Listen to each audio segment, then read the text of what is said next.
ಹುಟ್ಟಿದರೆ ಕನ್ನಡ ನಾಡಲು ಹುಟ್ಟಬೇಕು, ಮೆಟ್ಟಿದರೆ ಕನ್ನಡ ಮಣ್ಣ ಮೆಟ್ಟಬೇಕು. ನಮಸ್ಕಾರ, ಎಲ್ರಿಗೂ ಸ್ವಾಗತ. ಮತ್ತೊಂದು ಹೊಸ ದೆವ್ವದ ಕಥೆಯೊಂದಿಗೆ ಎಲ್ಲರೂ ಚೆನ್ನಾಗಿದ್ದೀರಾ ಅಂತ ಅಂದ್ಕೊಂಡಿದ್ದೀನಿ. ಈ ಒಂದು ಕತೆ ಅಥವಾ ಈ ಒಂದು ಘಟನೆ ಆಗಿದೆ ಬಂದ್ಬಿಟ್ಟು ಬೆಳಗಾವಿಯ ಕರಡಿ ಎಂಬ ಒಂದು ಊರಿನಲ್ಲಿ ಆಗಿರುವಂತಹ ಒಂದು ಘಟನೆ. ಈ ಒಂದು ಘಟನೆನ ನಮಗೆ ತಿಳಿಸ್ಕೊಡೋರ ಹೆಸರು ಬಂದ್ಬಿಟ್ಟು ರಾಜೇಶ್ ಅಂತ ಹೇಳಿ, ಮೂಲತಃ ಕರಡಿ ಅವರೇನೆ. ಸೊ ಇವರು ನಮಗೆ ಕಥೆನ ಯಾವ ಥರ ತಿಳಿಸ್ಕೊಟ್ಟಿದ್ದಾರೋ ನಾನು ಕೂಡ ನಿಮಗೆ ಕಥೆನ ಅದೇ ರೀತಿ ಹೇಳ್ತಾ ಹೋಗ್ತೀನಿ. ಎಲ್ಲೂ ಕೂಡ ಸ್ಕಿಪ್ ಮಾಡಬೇಡಿ, ವಿಡಿಯೋನ ಪೂರ್ತಿಯಾಗಿ ನೋಡಿ.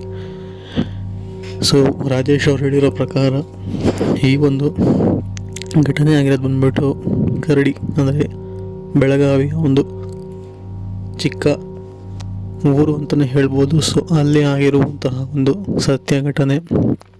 ಸೊ ಇವರು ಹೇಳೋ ಪ್ರಕಾರ ಇವರು ಮತ್ತು ಇವರ ಸ್ನೇಹಿತರು ಆಚೆ ಹೋಗಿ ಮನೆಗೆ ಬಂದಾಗ, ಅಂದರೆ ಆಚೆ ಹೋಗಿ ಮನೆಗೆ ಬರುವಾಗ ಅನುಭವಿಸಿದಂತಹ ಒಂದು ಕತೆ. ರಾಜೇಶ್ ಮತ್ತು ಅವರ ಸ್ನೇಹಿತರು, ಒಬ್ಬರ ಹೆಸರು ಸತೀಶ್ ಅಂತ ಹೇಳಿ, ಇನ್ನೊಬ್ಬರ ಹೆಸರು ಮನೋಜ್ ಅಂತ ಹೇಳಿ, ಟೋಟಲ್ 3 ಜನ. ಸೊ ಇವ್ರು 3 ಜನರು ಕೂಡ ಒಂದೇ ಬೈಕ್ನಲ್ಲಿ, ಅಂದರೆ ಇವ್ರು 3 ಜನರು ಕೂಡ ಕರಡಿ ಅವ್ರನ್ನೇ.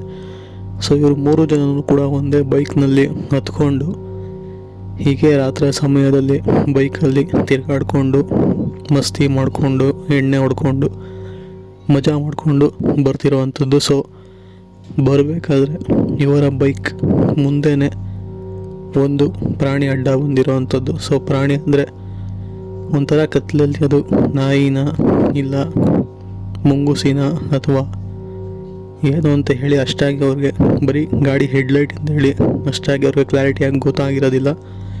ಬಟ್ ಅವರು ನಶೆಯಲ್ಲಿದ್ದ ಕಾರಣ ಗಾಡಿನ ಸ್ವಲ್ಪ ಸ್ಪೀಡಾಗೇ ಓಡಿಸ್ಕೊಂಬರ್ತಿದ್ರು. ಅದೇ ಸಮಯಕ್ಕೆ ಆ ಒಂದು ಪ್ರಾಣಿ ಕೂಡ ಅಡ್ಡ ಬಂದಿರುವಂಥದ್ದು. ಆದ ಕಾರಣ ಎಲ್ಲರೂ ಕೂಡ ಗಾಡಿಯಿಂದ ಬೀಳ್ತಾರೆ. ಬಿಕಾಸ್ ಗಾಡಿ ತುಂಬಾ ಸ್ಪೀಡಲ್ಲಿತ್ತು ಆ್ಯಂಡ್ ಕುಡಿದಿದ್ರು ಕೂಡ.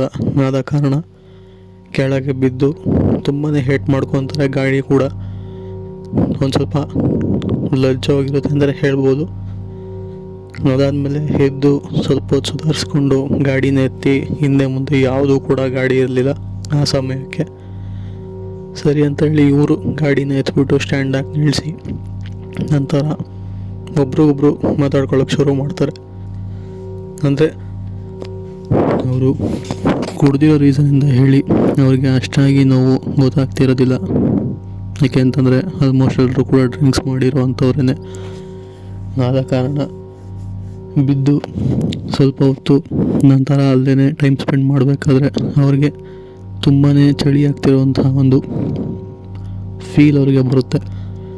ಇಷ್ಟೊತ್ತು ಚೆನ್ನಾಗಿತ್ತು, ಇವಾಗಿದ್ದಕ್ಕೆ ನನಗೆ ಚಳಿ ಆಗ್ತಿದೆಯಲ್ಲ ಅಂತ ಹೇಳಿ ಅವರು ಬಿಡು ರಾತ್ರಿ ಸಮಯ ಇದ್ರೂ ಇರ್ಬೋದು ಅಂತ ಹೇಳಿ ಸುಮ್ಮನೆ ಆಗ್ತಾರೆ. ಬಟ್ ಅದು ಫುಲ್ಲು ಕೋಲ್ಡ್ ಅನ್ಸೋದಕ್ಕೆ ಅವ್ರಿಗೆ ಶುರು ಆಗುತ್ತೆ. ಅದಾದಮೇಲೆ ಇವರು ಕೂಡ ಸರಿ ಇನ್ನಿಲ್ಲಿರೋದು ಸರಿ ಇರೋದು ಅಂತ ಹೇಳಿ ಗಾಡಿ ಆ ಒಂದು ಲಜ್ಜೋಗಿರೋ ಗಾಡಿನೇ ಸ್ಟಾರ್ಟ್ ಮಾಡಿಕೊಂಡು ಮುಂದೆ ಹೋಗೋಕ್ಕೆ ಪ್ರಯತ್ನ ಪಡ್ತಾರೆ. ಆದರೆ ಗಾಡಿ ಸ್ಟಾರ್ಟ್ ಆಗ್ತಾನೆ ಇರೋದಿಲ್ಲ. ಮೋಸ್ಟ್ಲಿ ಬಿದ್ದಾದಮೇಲೆ ಪ್ಲಗ್ ಎಲ್ಲ ಬಿಚ್ಕೊಂಡಿರ್ಬೇಕು ಅಂತ ಹೇಳಿ ಆ ಒಂದು ಕತ್ಲಲ್ಲೇ ನೋಡ್ತಿರ್ತಾರೆ. ಬಟ್ ಅಷ್ಟಾಗಿ ಏನು ಕೂಡ ಗೊತ್ತಾಗ್ತಿರೋದಿಲ್ಲ ಏನಾಗಿದೆ ಗಾಡಿ ಅಂತ ಹೇಳಿ. ಅದೇ ಸಮಯಕ್ಕೇ ಅದೇ ರೋಡಲ್ಲಿ ಒಬ್ಬ ವಯಸ್ಸಾದಂತಹ ಮುದುಕ ನಡ್ಕೊಂಬರ್ತಾ ಇರ್ತಾನೆ. ಅಂದರೆ ಅದು ಯಾವ ಕಡೆ ನಡ್ಕೊಂಬರ್ತೀನಿ ಅಂದರೆ ಇವರು ಬಿದ್ದಾರಲ್ಲ, ಅಂದರೆ ಅವ್ರನ್ನು ಆ ಒಂದು ಮುದುಕ ರೋಡಿಂದ ನಡ್ಕೊಂಬರ್ತಿರಲಿಲ್ಲ, ಬದಲಾಗಿ ಆ ಕಡೆ ಇದ್ದಂತಹ ಕಾಡಿನ ಒಳಗಿಂದ ನಡ್ಕೊಂಬರ್ತಿದ್ದ. ಸರಿ ಇದನ್ನ ನೋಡಿದಂಥ ಇವರು, ನೀವು ಯಾರೋ ಮುದುಕ ಬರ್ತೀರ, ನೀವು ಹತ್ರ ಹೆಲ್ಪ್ ಕೇಳಿದ್ರೆ ಏನು ಪ್ರಯೋಜನ ಇರೋದಿಲ್ಲ ಅಂತ ಹೇಳಿ ಸುಮ್ಮನೆ ಆಗ್ತಾರೆ. ಆ ಕಡೆ ತಿರುಗು ಕೂಡ ನೋಡೋಕೆ ಹೋಗೋದಿಲ್ಲ. ಬಟ್ ಸಡನ್ನಾಗಿ ಹಿಂದೆಗಡೆ ನೋಡಿದ ತಕ್ಷಣ ಆ ಮುದುಕ ಇವ್ರ ಹಿಂದೆಗಡೆ ಬಂದು ನಿಂತಿರ್ತಾನೆ.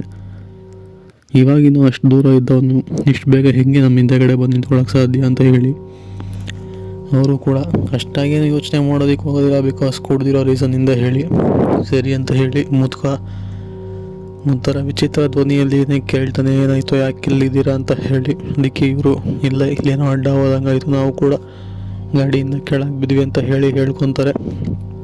ಸರಿ ಅಂತ ಹೇಳಿ ಮುದುಕ ಕೂಡ ಆ ಒಂದು ಗಾಡಿನ ಅಷ್ಟು ವಯಸ್ಸಾಗಿದ್ರು ಕೂಡ ಗಾಡಿನ ಸ್ಟಾರ್ಟ್ ಮಾಡಿ ಕೊಡ್ತಾನೆ.